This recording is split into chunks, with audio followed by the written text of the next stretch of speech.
And welcome everyone to the Capital Ale House here in Fairfax. Bill Rowland along with Kim English. This is the George Mason Men's Basketball Coaches Show. Welcome and thank you for hanging out with us tonight. Happy New Year to everyone as well. Coming up on the show tonight, we'll take a look back at the Patriots' first A-10 victory of the season as they got their conference schedule underway. We'll also look at Coppin State. We'll have Ronnie Polite, the junior point guard for the Patriots, will join us a little bit later on in the show, and also a look back at the Coppin State game just before Christmas. Coach, first off, Happy New Year to you. Hopefully it was a great holiday for you and your family. Yeah, it was. It was good. It was good to, get to spend more time with the guys, and the guys got to get back home to their family and battled some travel issues and weather, and everyone got back safely, and we're right back at it in league play. Let's take a look back real quick before we get to Richmond and on ahead to St. Bonaventure. Coppin State, I'm sure it's a long time ago, almost 10 days now, but just before the Christmas break, you guys welcomed Coppin State. And there's always, I would imagine as a coach, a little trepidation that game right before. These guys know they're getting to go home and see their families for the holiday. They know it's the ending of the first semester a little bit. But you guys came out right from the jump, 18-2, just over 5 minutes into that ball game. Yeah, we played really well. We had a ton of respect for Coppin State. So I thought that their talent was, they had a Big Ten point guard and Sam Sessom. They took Georgetown to overtime. They had just beat James Madison 48 hours prior. So our guys were revved up, and they had a lot of respect for Coppin State. And the best way as a basketball team that you can show your respect for a team is to give them your best effort. One of the worst things you can do is to overlook an opponent. They have an element of toughness playing, in the MEAC. They played 16 some odd non-conference games, almost all of them away. They're not intimidated coming in to Eagle Bank Arena. They played at the Capital One Arena. They played at NC State. They played at Rutgers. They played at Maryland. They played everywhere. So kudos to our guys for coming out and really, sticking it to them. It's interesting because you get that big lead, 18-2. Sometimes there's a tendency to relax. Didn't happen. You guys ended up being up 33 at halftime and ended up winning that game pretty comfortably. I think it ended up being a 38-point margin. So from start to finish, everybody who went in that game was locked in and ready to go. Yeah, our guys did a great job. We got out to a good start against Maryland Eastern Shore, and our backups kind of let off the gas a little bit. Going into the Coppin State game, and since we've been talking about there needs to be a reset. There needs to be a reset every single possession after the ball goes through the net, or we get a rebound or they get a rebound. There needs to be a reset. You play every single possession as its own possession. They'll get this stop, and that's how runs happen. It happened at the end of the next game. We'll talk about it, but Richmond makes a couple of threes. We're down one. And in that timeout, it was reset. We got 5 straight stops to end the game. It was about getting one stop and one good shot. Probably boring to talk about the game like that, but it's true. Like the game is a process, and we have to, do our process, play our process, and starts with our point guard. And he's been great. He's been phenomenal, resetting our group after every play. You talk about the backups, and in that Coppin State game, Devin comes off the bench, has 14 points, he hit 4 threes. So he was the guy that had been struggling a little bit prior to that game, locked in, making shots in that contest. Yeah, Devin was great. He was coming off of a DNP. I have a ton of respect for Devin. He was the first prospect we targeted when we got the job on March 21st. I can go back and look on Twitter. We offered him March 21st. The first day, and we targeted him as our, who we wanted to come and be, in that spot in the future. And want him being aggressive. And he came out that game and was very aggressive, shooting the ball, attacking, pushing. And that's what we want him to do. We don't want to hold any of our guys back. We want them to be their most aggressive selves. Malik Henry, Ronald, VJ, all our guys. We want them to. I would love to have to pull a guy back, like say, slow down, because I probably won't. Kenico Jacko in that game, 13 points in just 10 minutes. Yeah. Again, guys coming off the bench and immediately an impact when they get in there. Yeah. And a great thing at the end of that game, I asked him if he wanted to go back in, ticket as well. They both said no. They wanted some of the younger guys to play and get some minutes and experience, which I think is great, because all the guys work extremely hard every day, every practice. And probably the hardest thing as a coach, it is the hardest thing as a coach, is that everyone can't play. Everyone can't play every game, and guys that work their butts off. But it was cool to see Ticket and G both, take a step back and let Blake, let Emeka, let Malik, let those guys get some minutes, which are going to be valuable. Sam Sessions for them scored 17, and I thought it was impressive. He came in averaging 24, and this will lead into the Richmond game as well. But I thought you guys did a good job of just making things tough on him, no matter who was guarding him. And it was a variety of people that you threw at him. You just made things tough. He's a guy that's going to score. He's going to get his, but you got to make it hard. Yeah, and we did a good job. It's when you get to this level and above, this level of college basketball and professional. We talk to our guys about professional basketball a lot. The NBA is not based on stopping a player. It's based on having them do things on your terms. And for the way Coppin State wanted to play, for the way Sam Sessions wanted to play, they really valued a three-point shot, and we wanted to take that away. I think they finished 3 for 20 for the game. And that was really good. Again, starting with our point guard, Ronald Polite. He was great. He was great. He guarded him with high hands at half court. He stayed in front of him. He made him take tough shots. We swarmed him, forced turnovers. And, we played Sam a season ago in a preseason secret scrimmage when he was at Penn State. And he made a game winner against us. So we knew exactly who he was and what he could do. It kind of leads into the Richmond game, another big challenge, first-team all-conference player in Tyler Burton, and you guys did the same thing. He's a guy that's going to get shots for them. He's going to get his points, but you just had to make him work for everything in that ballgame. Yeah, I'll take 21 points on 18 shots for him.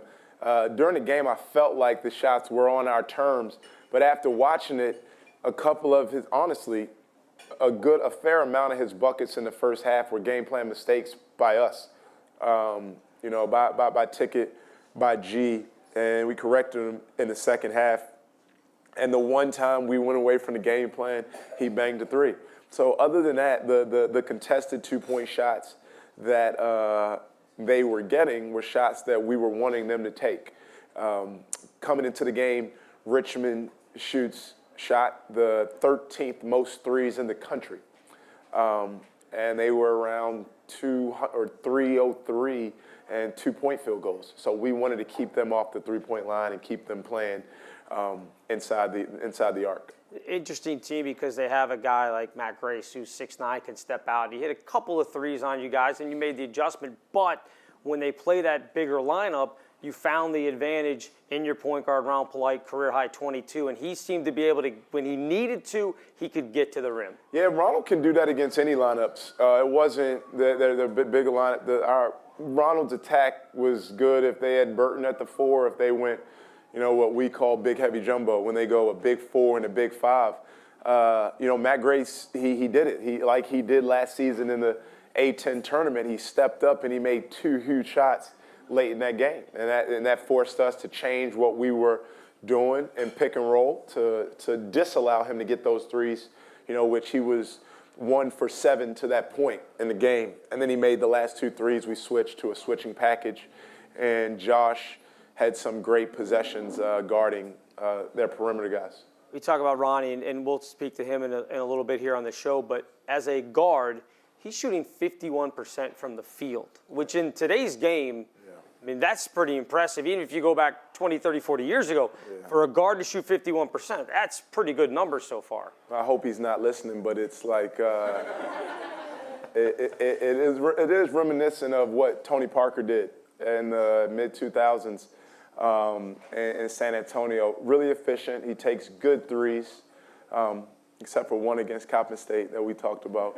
But he does a great job getting to his strengths. It's finishing at the rim, it's shooting open rhythm threes, and he's seeing that, and great point guards do see this. When you are a willing passer, which obviously we all know he is, sometimes the other 4 guys know that. So you're driving and they're thinking about Josh Aduro, VJ Bailey, Davon Cooper. It allows him to be able to score, and vice versa. You don't drive just to drive. you drive to score. I had a coach, he passed away a year ago, but a guy that taught me the game, he said, you drive to score. If they stop you, give it up. If they don't, lay it up. And it seems simple, but just playing a game with that intentionality and focus, Ronald I'm really pleased with where he is and know he's going to continue to improve throughout the season. You said after the game against Richmond in the press conference, you talked about his growth as a leader. You've been around him for almost 2 years now, so let's call it 18, 20 months. From the time you walked in to now, what have you seen from him in that growth aspect as a leader? He's a tremendous leader. From when I walked in my first conversation, just simply the fact that he wanted to be at George Mason. Like it wasn't any, this was his school, this was his team. He was 2 feet in right off the bat. So right away I had a deep connection with him to that because, outside of my daughter's not much in the world means more to me than George Mason basketball. So to have that type of commitment from him right off the bat made me trust him. And then the more and more I got to see him, got to understand his journey, fighting through injury, and the frustration there. And then when he did come back and play, and the toughness that he instilled, one of his first practices with us, he guarded Deshaun Schwartz, and he strapped Deshaun up. And that got my attention. We got to games. I talked with the American game, the Georgia game, different games throughout last season where my trust for him readily grew more and more. And I'm just really excited for his continued growth. You guys in the second half of that Richmond game had to play without Ticket Gaines because he went out with an injury, and you went ahead and went big to start the second half. But I feel like you guys are deep enough that if Ticket is out for however length of time that it is, that you've got enough options. Had this been last year, you probably wouldn't have as many options as you have this year. You could go with Taquan Singleton and maybe a little bit smaller. You can go with Ojiako and Oduro together and go bigger. So you've got to feel pretty comfortable, and it had to feel nice that they adjusted knowing that Ticket wasn't going to be able to play in that second half. Yeah, we practiced a lot of different ways. We've been working on that this season. I mean, last season exclusively, we played with 4 or 5 shooter lineups. This year we play with more of a traditional, what Mason fans are used to, Will Thomas and Jai Lewis, 3 out, 2 in. We've been playing with that. It's taken Josh and Ginneke some time to adjust. It's given our offense some time to adjust to playing that style, but it's been coming. We've been wanting to do it. We recruited Ginneke, Ojiako, under the premise that he wasn't just Josh's backup. Him and Josh were going to play together, and they had played together some throughout this season. It just presented an opportunity for us to do that more. We'll still play some 4-guard lineups. Blake, with his ability to shoot, is basically a guard and perimeter. Obviously, Saquon can play it. Emeka Naji presents some, athletic 4 opportunities, not traditional big, but it's going to be, it's a great opportunity. We think we have options. Obviously, Malik Henry's still there, but it's going to be great to see who steps up. We had to play 3 games without Josh last season. But it is the opportunity for guys you mentioned, a Blake Jones, a Malik Henry, Justin Fernandez even, to show them and prove that they should be worthy of those minutes. Again, if Ticket misses time, and if he does and they prove themselves, that just makes you that more dangerous a couple weeks down the road, down into March. It's why you never sulk, you never mope, complain, cry, coach don't like me. It's why you never do that. It's why you just put your head down and you work and you stay locked in and you have an elite mindset because, boom, if you were moping and complaining and making excuses all that time, now a guy might be down and out for a little bit. So now what? Were you working or were you moping? Opportunity's not a lengthy visitor. It's here now. So we'll see. Have you seen in the last couple of days guys that have been like, this is my chance? No, I seen it in the second half of that game. I seen it today in practice. It was a very physical, competitive practice. And I'm pretty honest. I let, if Ticket's going to have to spend some time out, I'd make sure those guys know exactly who you are and what you're competing for today and tomorrow in practice to play, on Wednesday night in Olean. All right, well, we're going to talk about St. Bonaventure here coming up, but next up is Ronald Polite, the junior point guard for the Patriots. Before we get to him, we need to thank the Capital Ale House, the official host site for the Mason Basketball Coaches Show with head coach Kim English. Only a mile and a half from Eagle Bank Arena, Capital Ale House has local Virginia-inspired dishes and the largest selection of Virginia-brewed craft beer available. With 100 taps, they are Virginia's beer authority in Mason Nation.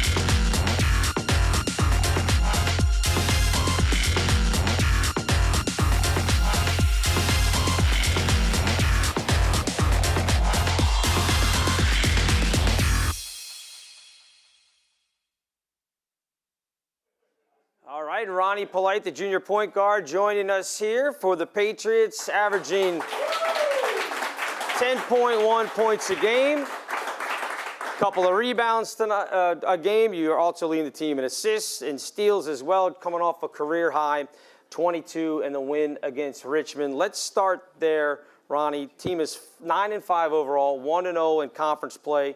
Give me your opinion. We talk to Coach all the time, and he's constantly evaluating you guys. Give me your assessment of the team so far. I feel like we're moving in the right direction. You know, we're getting better every day. Chemistry is getting better as we, play more games, and everybody just coming more together. So it's good. Talk to me about the Richmond game. Again, career high 22. You were able to get to the rim multiple occasions. Seemed like you had the ability anytime you wanted to get there. What was that game flow like? It was a back and forth thing. You guys won that one by 4, but there were times when it seemed like first half Josh was in a little bit of foul trouble.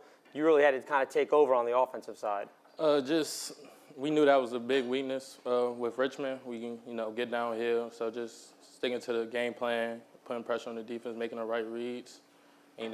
Coop, VJ, taking stretching the floor, just open up. Josh sealing down low, just open up the paint for me. So just being assertive. Coach English talked about it after the game that so many times, and he referenced it during the Richmond game, that a play will happen and he's thinking about the next thing he wants to do, and you're right there in his ear saying, Coach, what do you want? What's next? What are we in? What are we doing? Is that different than when you were a freshman? Have you felt the growth that you're now comfortable in going to him and saying, hey, what are we running here? What are we doing? Yes, it's like I've been more comfortable as, time gone on. But, yeah, he really gets excited on the sideline. So, sometimes got like bring him down a little bit, get the team in wherever we need to be in. We talked about it with him. You're shooting 51% from the field. Again, in this day and age of guys either shooting layups or threes, that kind of thing, most guards are not above 50%. You got to be pretty proud of where your numbers are so far through 14 games. Yeah, I'm just taking good shots, playing to my strength. My teammates, they put me in good spots, to make good plays. They stretch the floor for me. Josh finds me on many layups, open layups, so, that's really where it comes from. Old Dominion, you had 10 assists and just 1 turnover. Again, people are going to rave about those types of numbers, but you've got to find the guys in the right spot. They've got to make shots in order for you to get an assist, but you seem to have that kind of extra vision to see where a guy's, instead of having to make the one pass and the next, that you're finding the guy immediately, a guy like Cooper getting it in his shooting pocket to be able to knock down threes or Gaines or whoever it is. That just comes with, chemistry, knowing where Coop going to be at, know where the ticket, VJ going to be at, Josh rolling hard, Malik G rolling hard, and, just knowing, watching film, knowing where they tagging from, just making the right read. Well, you talk about where they're tagging from for people that don't necessarily understand that basketball lingo. Kind of walk through what you mean when you say, you got to make sure you know where the defense is tagging. Yeah, just know where the defense is going to be at. So, like, if I'm coming off a pick and roll, they're in a certain coverage, know who's taking away the big, because that's what the pick and roll is for the big. So whoever's taking the big away, their man's going to be open. There you go. All right, 9 of 10 from the free throw line the other night, including the one that kind of sealed everything up.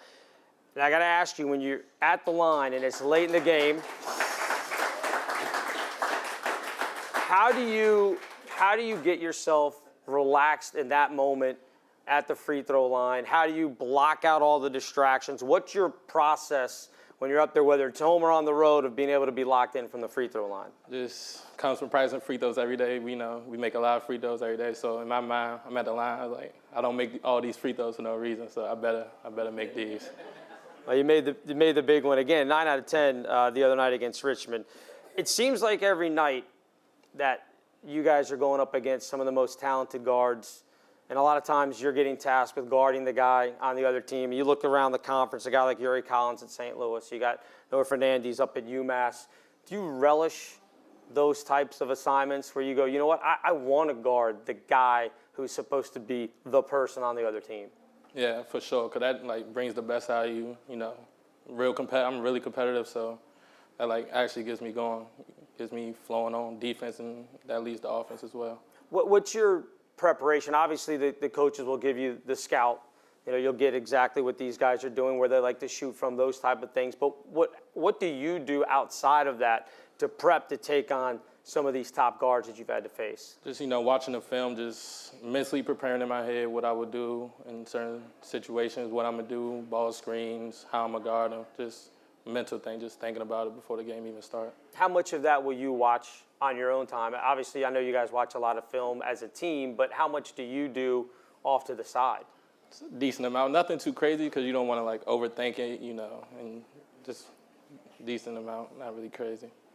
Talked about the leadership. This team has a lot of guys, you know, like Josh, who's a senior, Devontae, who's been around, Coop, who's now in his 5th or 6th year of college basketball. But usually it's the point guard that's the leader for this team. So how have you been able to blend, not necessarily how you want to run this team, but your leadership style with all these guys that have played so much college basketball and get them to kind of all come together? Because it's tough with the transfer portal now. You're not playing with guys for 3, 4, 5 years necessarily. You're bringing in a new mix of guys almost every year. Just getting to know each teammate individually. So, like, I know certain people don't respond to certain ways of how you can talk to them. You got to talk to them a certain way. So that really plays a part of it, just knowing who you're talking to and just staying connected, setting the tone from the jump. Because if you set the tone, they're going to follow. So it's one of those things where you have to understand that it's not necessarily the message, but how you're delivering the message. Yeah, that's really a point. I don't think many people understand that. It's how you deliver. It's not what you say, it's how you say it. Pretty cool event that you guys had just before the holidays where the whole team went to Target and you guys went and shopped for a local family. Seeing the video, you guys looked just over the moon, just happy as can be, picking out the gifts, wrapping them, and everything else. What was that like for you guys to be able to do that for somebody here in the Mason community? It was special, you know. It was really, really good feeling, you know, looking out for other people, taking care of other people. Just very special feeling. Who picked out the best gift? Gotta say me. Fair enough. And how was your? I guess we should ask, how was your holiday, New Year's? Everything good? Got to see the family? Oh yeah, it was right? good. Got to see the family. You know, it was at home. Really. With family, it's a good holiday. So away from basketball, how are you relaxing, decompressing? What does Ron Polite do to kind of take the edge off, if you will, from some of the high pressures of practice? Wherever you go home, you get back to the dorm, whatever it is. How are you relaxing? Either I'm with my teammates, chilling with my teammates in the dorm, or probably on a game, probably playing video games. So you're a video game guy. Yeah, for sure. Are you the best video game player? And I didn't even get the question out. There's no hesitation. You're the best one on the team. Yeah, except for maybe like shooting games to like Fortnite, Call of Duty. Chase got Fortnite, but other than that, all the sports games, Madden, 2K, FIFA, that's me. Are you more? Do you guys, because it's basketball, do you guys tend to drift towards 2K, or is Madden still kind of? It's really Madden. It's more so Madden. Yeah. And who do you play with on Madden? Who's your team?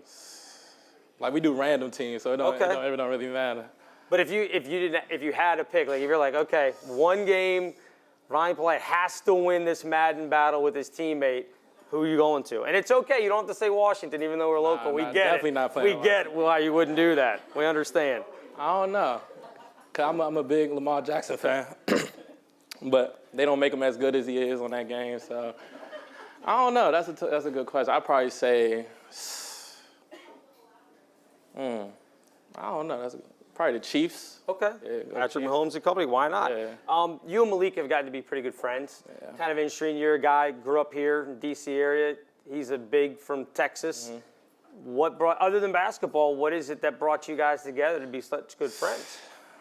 I guess just spending so much time together, that's honestly the only thing, because like we're complete opposites. Like we clash all the time. We're nothing alike. So just being with them all the time, living with them, just all that time together, we just became so close. This year you've had to make the adjustment. You've started wearing the glasses on the court. How tough was that for you to be convinced to wear them? How tough of an adjustment has it been to wear them? Oh, Do you not even notice them anymore? Nah, it wasn't tough at all. I think they look cool, actually. I was trying to get that ugly deal, so. Trying to get some of that NIL money? I'm trying to get some. Do you know, can you think of any of the, like, are there any guys from back in the, like, when I think of it, I think of a guy like James Worthy used to wear them. That's well before your time. You probably know who Worthy is, but you weren't around watching him play. Is there anybody now that you look at and be like, oh, this is no different? Me and Coach actually talked about Trae Young wearing them. Okay. So, yeah, that's really the main one, Trae Young. Seen Trae Young in them.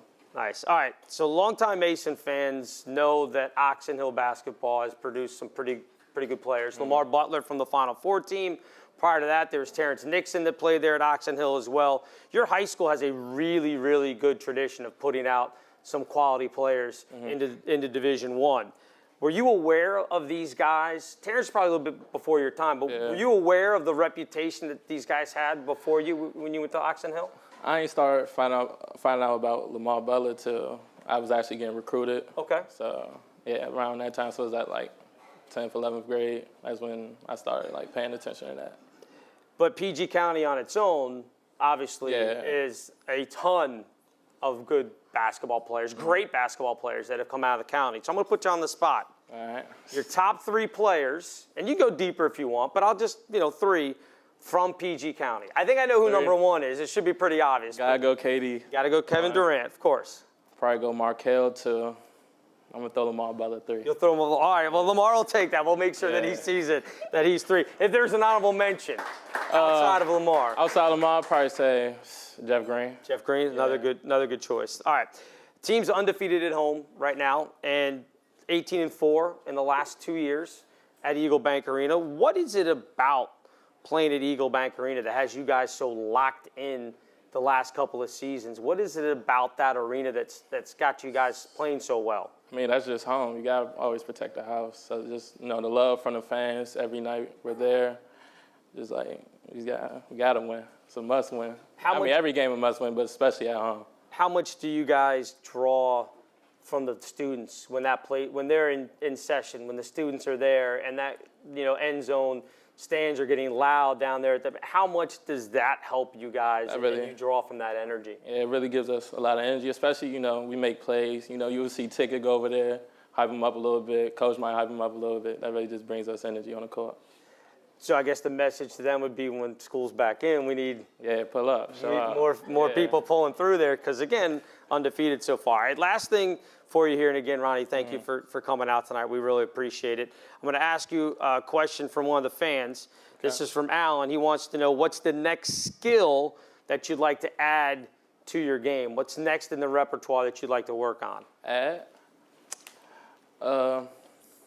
guess just continue to improve my three-point shot, really getting it better catch and shoot, better at catch and shoot, and then, off the dribble a little bit. So really just three-point shot.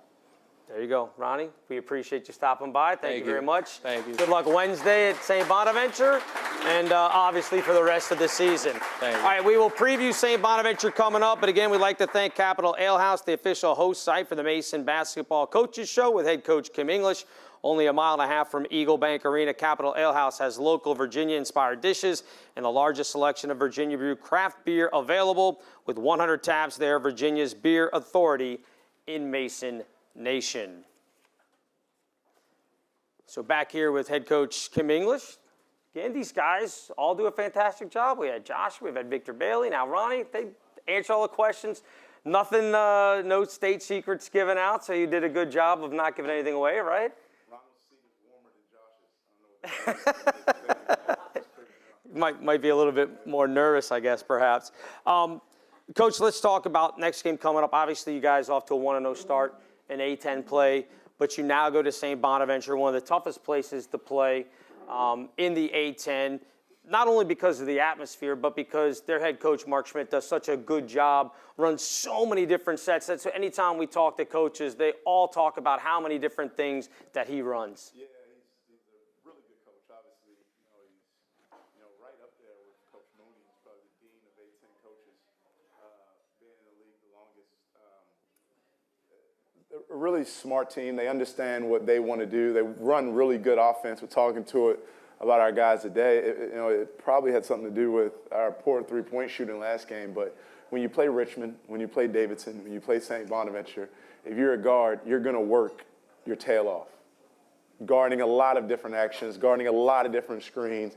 So you're going to have your hard hats on, because it's going to be a physical, active game defensively, guarding all the things they do. He's done a great job, and it's coaches throughout the history of college basketball have always had to acquire talent and build them, but it's a new challenge now, building it like via free agency. Right. And I think that they've done as good a job as anyone in our league, getting to really dive into them the last few days and retooling that roster with some new pieces. And they're starting to look like really good St. Bonaventure teams of old. So it presents a great challenge just from a basketball standpoint. Put aside, how tough of a home venue it is. Yeah, just to give people some information on them, 7-7 on the season, but they start off conference play with a win over UMass, 83-64. They also have a win over Notre Dame out of the ACC earlier this season. Middle Tennessee was a really good win. Yeah, they are a very, very, very capable team. They played a ton of road games. They played at Northern Illinois. They played at Siena. The Canisius game was away. So they've been battle-tested, which, again, I think is smart. When you're trying to get this new team together, new team better and more acquainted and ready for conference play, you want to put them in adverse, challenging a situation. It's trial by fire, kind of. Yeah, so for people that are familiar, no more Kyle Lofton, no more Dominic Welch, no more Jaron Holmes, among others. They've brought in almost a whole new cast, and one of their best players has been a freshman for them, and Jan Farrell. He's won the last 2 Rookie of the Week awards in the A-10, and he's leading them in rebounding at 7.7 a game at 6'6". So he's not like he's a big 6'10 guy, but he gets on the glass. Yeah, and again, he's improving. It was 0 for 5 to start the game against UMass. In the second half, he exploded. Made a bunch of threes. He shoots a lot of threes. He's long. He's incredibly talented and presents a lot of challenges. You have another guy as well that came over from the St. Peter's, the great run that they had last year, and Darrell Brooks, 16.7 points a contest. He had 27 last year when still with the St. Peter's against Kentucky in the NCAA tournament. And much like Tyler Burton, this is a guy, now he's not as big, only 6'3", but he does not come off the floor. He has played the most minutes. He's number 1 in minutes played in the NCAA so far this year. This guy just stays on the floor. Yeah, Daryl Banks, he's a very talented, shifty scoring guard, can score from all over, similar to Sam Sessoms.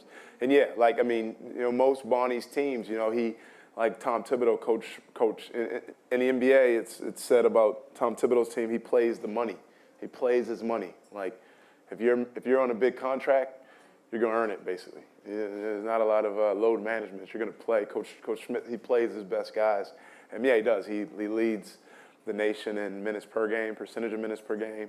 But he's a very talented, dangerous player. Made 6 threes, 6 for 12 last 2 nights ago against UMass. Yeah, he had 7 threes earlier in the year against Bowling Green when he had 34. So he's definitely a guy that can fill it up pretty quick. So when you play guys like that, I'm assuming this is going to be just like Sessoms, just like Burton. It's going to have to be a group effort to make sure you throw different looks and keep him off his game and make him have to make tough shots. Yeah, through looking at the numbers, see what it said, and not just the numbers, through looking at the numbers, looking at the data, looking at the video, you want to try your best to see, what type of shots you want him shooting. Again, you're not going to disallow guys like that shots. You want them taking shots on your turn, but he's tough because he can score from all over.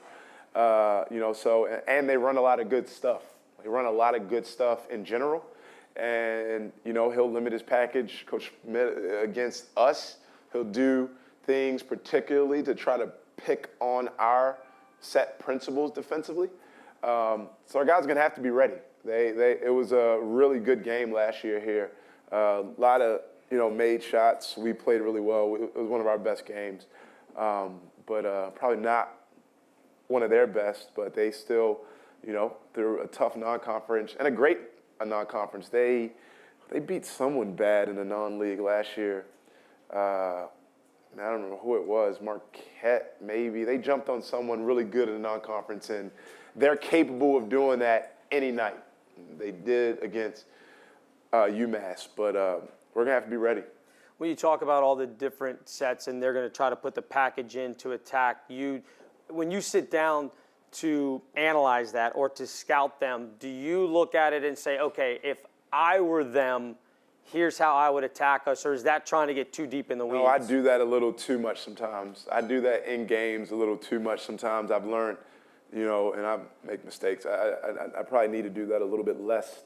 I think it cost us against Old Dominion late in the game. I over-adjusted on what I thought they probably should have done. So, yeah, not so much in planning. I may have an idea of what I think, and if I'll see it early, we'll have an adjustment ready to go. That's happened a few times this season. Queens comes to mind. American comes to mind. So, yeah, you always have contingency plans ready to go. But, yeah, not so much. We don't like to over-adjust.